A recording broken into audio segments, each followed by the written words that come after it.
এবার গরমকে পিছনে ফেলে তীব্র গতিতে এগিয়ে আসছে ভারী বৃষ্টি। গত কয়েকদিন ধরে অসাদিসা গরম থাকলেও এবার কিন্তু আবহাওয়ার পরিবর্তন ঘটতে চলেছে বাংলার বুকে। কিন্তু ঠিক কোন এলাকায় আবহাওয়ার পরিবর্তন ঘটবে এবং কোন দিকেই বা ভারী বৃষ্টি হবে তা নিয়ে এই ভিডিওতে আপনাদেরকে বিস্তারিতভাবে জানিয়ে দেব। আপনি ভিডিওটি অবশ্যই শেষ পর্যন্ত দেখবেন। ভিডিওটি ভালো লাগলে একটি লাইক করবেন, আর এইরকমই লেটেস্ট ও হেল্পফুল ভিডিওগুলি সবার প্রথম দেখার জন্য আমাদের চ্যানেলটিকে সাবস্ক্রাইব করে পাশের বেল আইকনটি বাজিয়ে দেবেন। চলুন এক নজরে দেখে নেওয়া যাক। আষাঢ় শ্রাবণ মাস মানেই চারদিকে বৃষ্টির ঝমঝম আওয়াজ, অথচ চলতি সপ্তাহের চিত্রটা একেবারেই বিপরীত। দেশের 70 থেকে 80% এলাকার আকাশ প্রায় মেঘহীন। এক সপ্তাহ আগেই যে মৌসুমি বায়ু সারা দেশকে আর্দ্র বাতাসের চাদরে ঢেকে ফেলেছিল, আজ তা কেন এত নিস্তব্ধ? আবহাওয়াবিদদের মতে ভারতের এই বৃষ্টির আকালের রহস্য লুকিয়ে রয়েছে হাজার হাজার কিলোমিটার দূরে প্রশান্ত মহাসাগরের বুকে।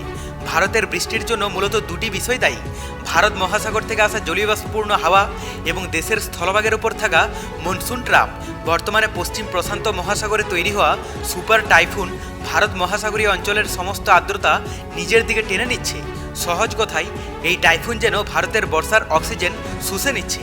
এর ফলে মৌসুমী অক্ষরেখা দুর্বল হয়ে পড়েছে এবং মেঘ তৈরির মতো প্রয়োজনীয় জলীয়বাষ্পের আকাল দেখা দিয়েছে। মৌসুম ভবনের আশঙ্কা, চলতি জুলাই মাসে গড় বৃষ্টিপাত স্বাভাবিকের তুলনায় অনেকটাই কম থাকবে। তো এরপর আমরা যদি লাইভে আপডেটটা দেখে নিই, প্রথমে আমরা যদি আজ সকালের দিকে পশ্চিমবঙ্গের দক্ষিণবঙ্গের এলাকাগুলোর কথা বলি, তো এখানে কলকাতা থেকে শুরু করে দক্ষিণবঙ্গের প্রায় প্রতিটি জেলাতেই বৃষ্টির সম্ভাবনা রয়েছে। যদিও পরিষ্কার আকাশের সম্ভাবনা সেরকমভাবে না থাকলেও হালকা থেকে মাঝারি এবং ভারী বৃষ্টির কিন্তু সম্ভাবনা দেখতে পাওয়া যাবে। এখানে বাঁকুড়া, দুর্গাপুর, আসানসোল, পুরুলিয়া, জামশেদপুর, চাকুলিয়া, খড়গপুর এবং নিচের দিকের কথা বলতে গেলে হলদিয়া, কাকদ্বীপ, সাগরদ্বীপের কাছাকাছি এলাকাগুলোতে মোটামুটি বৃষ্টির একটা সম্ভাবনা দেখতে পাওয়া যাচ্ছে। আর উপরের দিকের কথা বলতে গেলে বর্ধমান, কৃষ্ণনগর, বহরমপুর, মুর্শিদাবাদেও কিন্তু বৃষ্টি দেখতে পাওয়া যাবে। উত্তরবঙ্গের যদি আপডেটটা দেখা যায়, তো এখানে দার্জিলিংয়ে মোটামুটি পরিষ্কার আবহাওয়া থাকলেও কালিম্পং, কার্শিয়ং, জলপাইগুড়ি, আলিপুরদুয়ার, কোচবিহারে ভালোই কিন্তু বৃষ্টির সম্ভাবনা দেখতে পাওয়া যাচ্ছে। আর বাংলাদেশের কথায় আমরা যদি চলে আসি, তো এখানে সমুদ্র উপকূলবর্তী এলাকাগুলোতে সেই রকমভাবে ইফেক্ট থাকবে না। চট্টগ্রাম, ফটিকছড়ি, মানিকছড়ি, মহেশখালী, কক্সবাজার এগুলো মোটামুটি পরিষ্কারই দেখতে পাওয়া যাচ্ছে। যদিও এখানে নোয়াখালী, পটুয়াখালী, বরগুনা, বরিশাল এই সমস্ত সমুদ্র উপকূলবর্তী এলাকাগুলোতে হালকা ইফেক্ট থাকবে, ভারী বৃষ্টির সম্ভাবনা নেই। আর এখানে কুমিল্লার কাছাকাছি এলাকাগুলোতে মোটামুটি পরিষ্কারই আবহাওয়া দেখতে পাওয়া যাচ্ছে।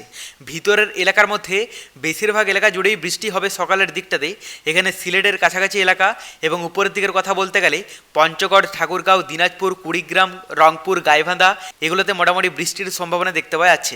আজ আমরা দুপুরের দিকে আপডেটটাও দেখে নেব। তো দক্ষিণবঙ্গের কথা বলতে গেলে সকালের দিকটাতে কয়েকটি এলাকাতে পরিষ্কার আবহাওয়া থাকলেও দুপুর থেকে বিকেলের মধ্যেই প্রায় প্রতিটি জেলাতেই কিন্তু বৃষ্টির সম্ভাবনা দেখতে পাওয়া যাচ্ছে। কলকাতা থেকে শুরু করে দক্ষিণবঙ্গের প্রায় প্রতিটি জেলাতেই। এখানে সমুদ্র উপকূলবর্তী এলাকাগুলোতেও কিন্তু বৃষ্টি হবে। আর উত্তরবঙ্গের যদি আপডেটটা দেখা যায়, তো এখানে দার্জিলিংয়ে সকালের দিকটাতে পরিষ্কার আবহাওয়া থাকলেও দুপুর থেকে বিকেলের মধ্যে দার্জিলিং থেকে শুরু করে কালিম্পং, কার্শিয়ং, জলপাইগুড়ি, আলিপুরদুয়ার, কোচবিহারে ভালোই কিন্তু বৃষ্টি দেখতে পাওয়া যাচ্ছে। বাংলাদেশের কথায় আমরা যদি চলে আসি, তো এখানে সমুদ্র উপকূলবর্তী এলাকা এবং ভিতরের এলাকার মধ্যে বেশিরভাগ এলাকা জুড়েই কিন্তু বৃষ্টি হবে। যদিও এক্ষেত্রে দুপুরের দিকটাতে সিলেটের কাছাকাছি এলাকাগুলোর আকাশ অনেকটা অংশেই কিন্তু পরিষ্কার দেখতে পাওয়া যাচ্ছে। এখানে সিলেট, সুনামগঞ্জ, মৌলভীবাজার এগুলো মোটামুটি অনেকটা অংশেই কম ইফেক্ট থাকবে। বাদবাকি বেশিরভাগ এলাকা জুড়েই কিন্তু হালকা থেকে মাঝারি এবং ভারী বৃষ্টির কিন্তু সম্ভাবনা রয়েছে। দেখুন, এই মুহূর্তে আমরা যদি বঙ্গোপসাগরের আবহাওয়াটা দেখি, তো বঙ্গোপসাগরের এই অংশে একটি দুর্যোগপূর্ণ আবহাওয়া রয়েছে। যদিও এখানে পুরীর কাছাকাছি এলাকাগুলোতে একটি ভালো কিন্তু ইফেক্ট পড়তে দেখতে পাওয়া যাচ্ছে এবং এই দুর্যোগের ফলে বিশেষ করে সমুদ্র উপকূলবর্তী এলাকা এবং পশ্চিমবঙ্গ সহ বাংলাদেশের বেশিরভাগ এলাকা জুড়েই কিন্তু দুর্যোগপূর্ণ আবহাওয়া থাকবে, যেহেতু বর্ষার একটা ইফেক্ট পড়ছে এবং সেই সঙ্গে একটি দুর্যোগ রয়েছে পুরীর আশেপাশের এলাকাতে। তবে পরবর্তীতে বঙ্গোপসাগরে নতুন কোনো দুর্যোগের আভাস পেলে অবশ্যই আপনাদেরকে লাইভে জানিয়ে দেব। এরপর আমরা তাপমাত্রাটা দেখে নেব যে গত কয়েকদিন ধরে বৃষ্টির ফলে তাপমাত্রায় কতটা কি চেঞ্জেস লক্ষ্য করা যাবে। আজ দুপুরের দিকে আমরা যদি দক্ষিণবঙ্গের তাপমাত্রাটা দেখে নিই, তো এখানে কলকাতা এবং দক্ষিণবঙ্গের বেশিরভাগ এলাকার তাপমাত্রা থাকতে পারে 29 থেকে শুরু করে 30-31 ডিগ্রি পর্যন্ত। তবে বর্ধমানে 33 ডিগ্রিতে চলে যাবে, মানে কিছুটা অস্বস্তিভাব থাকবে।